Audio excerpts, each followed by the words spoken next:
Hello friend, તમારું સ્વાગત છે મારા કિચનમાં. આજે આપણે બનાવશું મેંદા રવાની ફરસી પૂરી.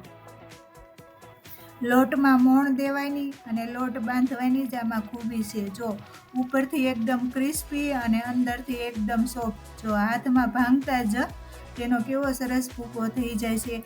નાનાથી માંડી અને મોટી ઉંમરવાળા બધા પણ આ પૂરી આસાનીથી ખાઈ શકે છે અને બધાને બહુ પસંદ આવે તેવી આ પૂરી બને છે. આપણે આ 1 કિલો છાળી અને મેંદો લીધો છે. એમાં આપણે આ ઢીસો ઝીણો રવો ઉમેરશું અને 1.5 સ્પૂન જીરું આખું આપણે તેમાં ઉમેરશું અને 2 સ્પૂન ધોળા તલ છે તે ઉમેરશું અને 1/2 ટીસ્પૂન મરી પાવડર ઉમેરશું. આ 1.5 સ્પૂન જેવું આપણે એમાં મીઠું ઉમેર્યું છે, પણ તમે સ્વાદ અનુસાર તેમાં મીઠું ઉમેરી શકો છો. હવે આપણે 1/2 કપ ઓઇલ મોણ દેવા લઈશું અને તેમાં મોણ દેશું અને 1/2 કપ આપણે ઘીનું મોણ દેવાનું છે.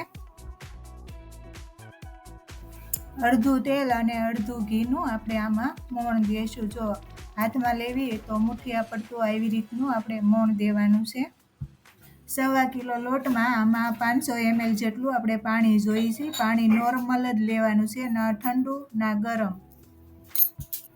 આમાં લોટ બાંધવાની જ ખૂબી છે. રોટલીના લોટ બાંધવી તેના કરતાં હાર્ડ હોવો જોઈએ અને ભાખરીના લોટ બાંધવી તેના કરતાં સોફ્ટ હોવો જોઈએ.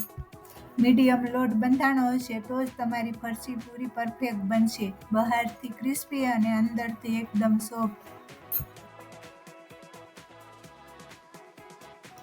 5 મિનિટ જેવો આપણે તેને મસળવાનો છે અને એકદમ લીસો કરવાનો છે. પછી આપણે 10 થી 15 મિનિટ તેને ઢાંકી અને રેસ્ટ કરવા મૂકી દઈશું. 10 થી 15 મિનિટ થઈ ગઈ છે. હવે આપણે તેને ખોલી અને પાછો થોડોક વાર કૂંદી અને લીસો કરવાનો છે.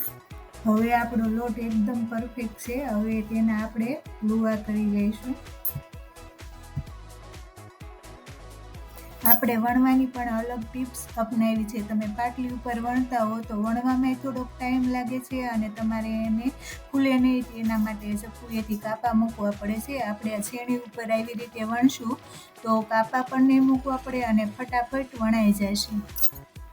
હવે ગેસ શરૂ કરી તેના ઉપર કઢાઈ મૂકી અને તળવા માટે આપણે તેલ ગરમ કરી લઈશું.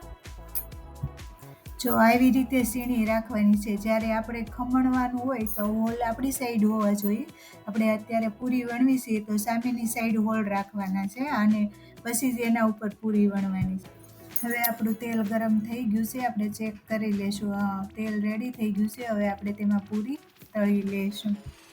ગેસની મીડિયમ ફ્લેમ જ રાખવાની છે અને મીડિયમ ફ્લેમ ઉપર આપણે તળી અને એકદમ ક્રિસ્પી કરવાની છે. આ બાજુ આપણી પૂરી તળાય છે અને આપણે વણતા જઈશું ને એક પછી એક બધી વણી અને આપણી પૂરી તળી લઈશું.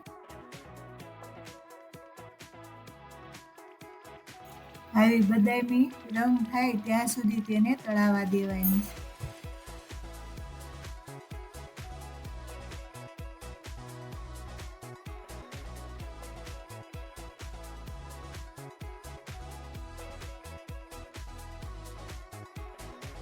હવે આપણી બધી પૂરી વણાઈ અને તળાઈ ગઈ છે. જો આપણી પૂરી એકદમ ક્રિસ્પી અને અંદરથી એકદમ સોફ્ટ. આ પૂરી આપણી હવે રેડી. અમારી આ ફરસી પૂરીની વણવાની અલગ ટિપ્સ અને સરળ રીત તમને ગમી હોય તો તમે ઘરે બનાવી અને અમને કોમેન્ટ કરજો કેવી બની કે નહીં. અને અમારી ફરસી પૂરીની રેસીપી તમને ગમી હોય તો અમારી ચેનલને હજી સુધી સબસ્ક્રાઈબ ના કરી હોય તો સબસ્ક્રાઈબ કરજો, લાઈક કરજો, શેર કરજો. Bye bye.